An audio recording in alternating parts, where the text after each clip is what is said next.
గుడిలో రావి చెట్టు, వేప చెట్టు కలిసి ఎందుకు ఉంటాయి? మనకి ఈ రావి చెట్టు తర్వాత వేప చెట్టు కలిసి ఒకే దగ్గర ఉండడం కనిపిస్తుంది. అయితే దాని కింద ఆంజనేయ స్వామి ఉండటమో, లేదా నవగ్రహాలు ఉండటమో, లేదా నాగశిలలు ప్రతిష్ఠ చేసి కానీ మనకి కనపడుతూ ఉంటాయి. అసలు ఈ రెండు చెట్లు ఒక దగ్గరే ఎందుకు ఉంటాయి? ఇవి దేవాలయాల్లో ఎందుకు నాటుతారు? వీటికి పూజలు ఎందుకు చేస్తారు అనేటువంటి సందేహాలు మనకి వస్తూ ఉంటాయి. ఇక్కడ ఏమిటంటే రావి చెట్టు విష్ణుమూర్తి స్వరూపంగా చెప్పుకుంటాం, అశ్వత్థ వృక్షంగా చెప్పుకుంటాం. వేప చెట్టుని మహాలక్ష్మి స్వరూపంగా చెప్తారు. వేపలో రావిలో ఇక్కడ మనం ఏమిటంటే రెండు రకాల ఉపయోగాల్ని మనం తెలుసుకోవాలి. ఒకటి ఆధ్యాత్మికంగా, మరొకటి వైద్యపరంగా. రెండు కారణాలు మనకి ఇక్కడ కనిపిస్తాయి. విష్ణుమూర్తి ఎవరు? జగద్రక్షకుడు. విష్ణుమూర్తి భార్య ఎవరు? మహాలక్ష్మిగా మనం చెప్పుకుంటాం. ఇది ఇక్కడ విష్ణుమూర్తి స్వరూపంగా రావి చెట్టుని, వేప చెట్టుని మహాలక్ష్మి స్వరూపంగా చెప్పుకుంటారు. కాబట్టి అవి రెండూ కలిసి అక్కడ ఉండడం మనకి కనిపిస్తూ ఉంటుంది. అయితే వీటికి ప్రదక్షిణాలు చేయటం, తర్వాత వీటికి పూజలు చేయటం కూడా మనకి ప్రత్యేకమైనటువంటి అంశంగా చెప్తారు. ప్రతిరోజు ఎవరు ఈ రావి చెట్టు కింద దీపారాధన చేస్తారో వాళ్ళకి విష్ణుమూర్తి అనుగ్రహం కలుగుతుంది అని చెప్తారు. పిల్లలు లేనటువంటి వాళ్ళు ఈ చెట్ల కింద ఎవరు ప్రదక్షిణలు చేస్తారో వాళ్ళకు ఉండేటువంటి సంతానహీనత పోయి సంతానవతులు అవుతారనే విషయం కూడా మనకి చెప్తారు. అంటే దీనికి దానికి ఏమిటి సంబంధం అనేటువంటి సందేహాలు కూడా చాలా మందికి వస్తాయి. ముఖ్యంగా ఆధ్యాత్మికంగా మనం చెప్పుకోవాలి, ఈ కోణంలో మనం తెలుసుకోవాలి అంటే సకల దోష పరిహారం కావటానికి మరొకటి ఏమిటంటే దరిద్ర బాధలు పోవడం కోసం అని చెప్పేసి. ఎందుకంటే జ్యేష్ఠాలక్ష్మి రావి చెట్టు మొదట్లో ఉంటుందిట. రోజు ఎవరు రావి చెట్టు మొదట్లో దీపారాధన చేసి ప్రదక్షిణలు చేస్తారో ముఖ్యంగా ఏమిటంటే రోజు రావి చెట్టును ముట్టుకోకూడదు. కేవలం ఒక శనివారం మాత్రమే రావి చెట్టును ముట్టుకోవాలి. అలా ముట్టుకోకుండా దూరంగా దీపారాధన చేసి రోజు ప్రదక్షిణలు చేసి విష్ణు స్వరూపంగా భావించి ఎవరు ధ్యానిస్తారో, ఎవరు ఆ చెట్టును పూజిస్తారో వాళ్ళకి విష్ణుమూర్తి అనుగ్రహం కలుగుతుందని, దరిద్ర బాధలన్నీ పోతాయి అనేటువంటి విషయాన్ని చెప్తారు. కోరిన కోరికలన్నీ కూడా నెరవేరుతాయి అనేటువంటి విషయాన్ని చెప్తారు. మరో విషయం కూడా, భార్య భర్తల మధ్యలో అన్యోన్యత కరువైనప్పుడు, లోటుపడినప్పుడు కూడా ఈ చెట్లకి పూజ చేయటం వల్ల వాళ్ళకి అన్యోన్యత పెరుగుతుందని, వాళ్ళకు ఉన్నటువంటి విభేదాలన్నీ పోతాయి అనేటువంటి విషయం కూడా చెప్తారు. ఇక వైద్యపరంగా చెప్పుకోవాలి అని అనుకుంటే వేపలో ఉన్నటువంటి సుగుణాలు మరి చెట్లు లేవు అని చెప్తారు. మరొకటి ఏమిటంటే 1000 ఇతర చెట్లు ఇచ్చేటువంటి ఆక్సిజన్ని ఒక్క వేప చెట్టు ఇస్తుందిట. అంటే వేప గాలి ఆరోగ్యానికి చాలా మంచిది. తర్వాత రావి, ఈ రావి పళ్ళను తినటం వల్ల, రావి చెట్టు కింద ప్రదక్షిణలు చేయటం వల్ల సంతాన లోపాలు పోతాయంటారు. అంటే రావి పండులో ఉండేటువంటిది హీనతను పోగొట్టేటువంటి శక్తి రావి పండుకు ఉందని మనకి వైద్యశాస్త్రం, ఆయుర్వేదం కూడా చెప్తోంది. రావి పళ్ళను పాలల్లో వేసుకుని తినటం వల్ల గర్భస్థంగా ఉండేటువంటిది అంటే గర్భకోశంలో ఉండేటువంటి లోపాలన్నీ కూడా సవరించబడతాయి అని చెప్పేసి మనకి ఆయుర్వేదం చెప్తోంది. ఇకపోతే ఎన్నో రోగాలు పోవటానికి మనకి వేపగాలి కావాలి. అంటే శారీరకంగా మనకి చర్మ వ్యాధులు ఏమున్నా కూడా ఈ రావికి తర్వాత వేపకి గాలి తగలటం వల్లనే చర్మ వ్యాధులన్నీ పోతాయి అంటారు. అంటే భయంకరమైనటువంటి కుష్టు వ్యాధి మొదలుకొని శరీరంలో ఉండేటువంటి ఇతర ఎన్నో వ్యాధులు కూడా నివారణ పొందుతారు వీళ్ళనేటువంటి విషయాన్ని మనకి ఆయుర్వేద శాస్త్రం చెప్తోంది.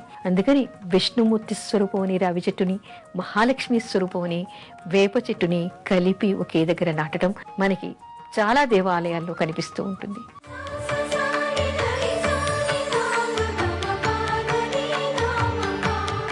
ప్రాణ సంకటాలు అంటే ఏమిటి?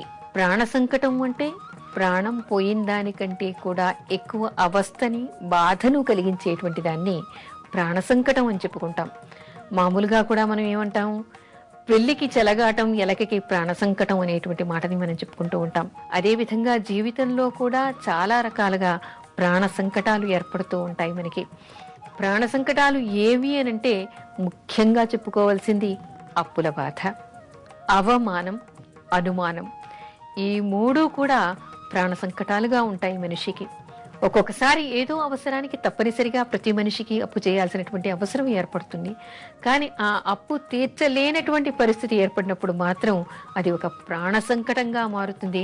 ప్రాణం పోయేదానికంటే ఎక్కువ బాధగా మారుతుంది. కాబట్టి వీలైనంత వరకు ఏ వ్యక్తి కూడా ప్రాణం పోయేటువంటి పరిస్థితులు అంటే ఎప్పుడు ఒక పిల్ల పెళ్లి చేయాలి, ఒక వ్యక్తి కుటుంబ వ్యక్తి ఎక్కడన్నా హాస్పిటల్లో ఉన్నాడు, తప్పనిసరిగా ఆ ప్రాణం కాపాడడం కోసం చెయ్యాలి అనుకున్నప్పుడు దానికి తగినటువంటి డబ్బు సమకూర్చగలను అనేటువంటి నమ్మకం ఉన్నప్పుడు మాత్రమే అప్పు చేయాలి అనేటువంటి మాటను చెప్తారు. ఇకపోతే రెండవది అవమానం. ఏ వ్యక్తికి అవమానం జరగకూడదు. అవమానం జరిగిన దానికంటే ఇంకా అంతకంటే ప్రాణం పోయే పరిస్థితి ఇంకేమీ ఉండదు. ప్రాణం పోయినా పర్వాలేదు, ఇలాంటి అవమానం నాకెందుకు జరిగింది అనేటువంటి బాధ జీవితాంతం కన్నీళ్లు కారుస్తూనే ఉంటారు. అంటే అవమాన భారాన్ని భరించడం చాలా కష్టం. ఏ కష్టాన్నైనా భరించవచ్చు, కానీ అవమానాన్ని మాత్రం ఎవరు తట్టుకోలేరు. అందుకని అవమానం జరగటం అనేటువంటిది అష్ట కష్టాల్లో ఒక కష్టంగా మనం చెప్పుకుంటూ ఉంటాం. ఇక్కడ ఇంకోటి ఏమిటంటే, సీతమ్మ వారికి అగ్ని పరీక్ష పెట్టారు. అదొక అవమానంగా భావించింది. కానీ ఆవిడేమనుకుంది, అందరికీ నేనేమిటో చెప్పాలి కాబట్టి ఆవిడ అగ్ని పరీక్షలో అగ్నిలో దూకి తన పాతివ్రత్యాన్ని నిరూపించుకుంది. కానీ మరి రెండోసారి ఆవిడ పాతివ్రత్యాన్ని నిరూపించుకోమన్నప్పుడు ఏకంగా భూమిలోకే వెళ్ళిపోయింది. ఎందుకు? ఇంతకంటే అవమానం ఇంకేదీ లేదు. ఏ స్త్రీకైనా తన పవిత్రతను నిరూపించుకోవాలి అనేటువంటి పరిస్థితి వచ్చిందనుకోండి, అంతకంటే దారుణమైనటువంటి విషయం మరేది ఉండదు. పురుషులకైనా సరే ఎన్నోసార్లు అవమానాన్ని పొందేటువంటి అవసరాలు ఏర్పడుతూ ఉంటాయి. అంటే వాళ్ళకి తెలియకుండానే ఇలాంటివి జరుగుతూ ఉంటాయి. శత్రువుల మధ్యలో ఉన్నప్పుడు, శత్రువులు వీళ్ళని వంచాలని చూసినప్పుడు, లేదా వీళ్ళు తెలియకుండా ఎవరికైనా ఏదైనా వీళ్ళ వల్ల కీడు జరిగినప్పుడు వాళ్ళు వీళ్ళ మీద కక్ష తీర్చుకోవడానికి అవమానం చేసేటువంటి ప్రయత్నాలు చేస్తూ ఉంటారు. ఏ చేయని తప్పుకి కూడా కొన్నిసార్లు అవమానాన్ని పొందుతూ ఉంటారు. అంటే ఎదుటి వాళ్ళ భ్రమ వల్ల కానీ, ప్రతీకారం వల్ల కానీ, మరే కారణమైనా కానీ కొన్నిసార్లు ప్రతి మనిషికి కూడా ఒక్కో సమయంలో చిన్నదో పెద్దదో అవమానం జరుగుతూ ఉంటుంది. ఈ అవమానం జరిగినప్పుడు దీనికంటే చస్తే బాగుండేది కదా, ఇలాంటి అవమానం నాకెందుకు జరిగింది అని మాటిమాటికి తలుచుకొని కన్నీళ్లు పెట్టుకుని కుంగిపోతూ ఉంటారు. జీవితంలో ఎలాంటి క్షణంలో ఈ అవమానం గుర్తొచ్చినా కూడా ఆ బాధ వాళ్ళకి వర్ణనాతీతంగా ఉంటుంది. దాన్ని కూడా ఒక ప్రాణ సంకటంగా చెప్పుకుంటాం. అందుకని ఎవరైనా మనని కావాలని వంచడానికి, కావాలని అవమానించడానికి ప్రయత్నించినప్పుడు మనం దానికి ఏమీ చెయ్యలేము. కానీ శత్రువులని ఏర్పరచుకోకుండా వాళ్ళ వలన అవమానం పొందకుండా ఉండాలి అంటే మనం ఎవరికి హాని చేయకుండా పొదుగురితో మంచిగా ఉండటం వల్ల వీలైనన్ని అవమానాల్ని మనం తప్పించుకోవచ్చు. మరొకటి అనుమానం. ఈ అనుమానం అనేటువంటిదే ఉండాలి, కానీ ఎదుటి వ్యక్తి వల్ల, అనుమానించే వ్యక్తి దగ్గర మనం ఉండటం వల్ల, అది ఎవరైనా కావచ్చు, ఇరుగు పొరుగు కావచ్చు, మన దగ్గర తోటి ఉద్యోగస్తులు కావచ్చు, మన పై అధికారులు కావచ్చు, అన్నిటికంటే ముఖ్యంగా భార్య భర్త, వీళ్ళ మధ్యలో ఒకరి మీద ఒకరికి అనుమానం ఏర్పడిందో ఇంకా అంతకంటే ప్రాణ సంకటమైనటువంటి విషయం మరేదీ ఉండదు. నిత్యం అనుమానంతో గడపడం ఒకటే విడిపోవడం మంచిది అనేటువంటిది ఏర్పడుతుంది. తద్వారా కుటుంబాలే విడిపోతూ ఉంటాయి. అందుకని ఇక్కడ అనుమాన రాహిత్యంగా ఉండాలి, పరస్పర నమ్మకంతో ఉండాలి. ఆ నమ్మకంతో ఉండటం వల్ల కుటుంబాలు విడిపోకుండా కలకాలం కలిసి ఉండొచ్చు. అనుమానం అనేటువంటిది పెనుభూతంగా మారుతుంది. ఎప్పుడు కూడా ఎదుటి వ్యక్తిని అనుమానంతో చూడటం అంటూ ప్రారంభించామంటే అది పెరిగి పెద్దదై వాళ్లను అంతం చేసే వరకు అది వదలదు. అందుకని అనుమానాన్ని ఎప్పుడు కూడా మానేయాలి, ఎప్పుడు అనుమానించకూడదు.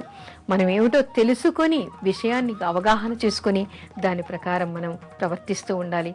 మరొకటి ఏమిటంటే, ఏదైనా సరే మనం పాజిటివ్ వేలో ఆలోచిస్తూ ఉండాలి. మనం ఎదుటి వాళ్ళ మీద ఎప్పుడు నెగటివ్ ఆలోచనలు పెట్టుకోకుండా ఉండటం వల్ల ఈ అనుమానాన్ని మనం పడకుండా ఉంటుంది. అనుమాన రాహిత్యం చేసుకోవచ్చు. అనుమానం అనేటువంటిది అన్నిటికంటే పెద్ద దోషంగా చెప్తారు. కాబట్టి ఎవరు ఎవరిని అనుమానించకుండా కలిసిమెలిసి ఉండటం కానీ, ఎదుటి వాళ్ళ బలహీనతల్ని అర్థం చేసుకునేటువంటి ప్రయత్నం కానీ చేయాలి. ఒకసారి ఎప్పుడైనా ఏదైనా చిన్న పొరపాటు చేసినా కూడా క్షమించగలిగేటువంటి మనస్సు కలిగి ఉండాలి. కానీ ఒకసారి పొరపాటు చేశారు కదా అని పదే చేస్తున్నారని అనుమానించడం వల్ల కూడా ఎదుటి వాళ్ళు చాలా బాధపడే అవకాశం ఉంటుంది.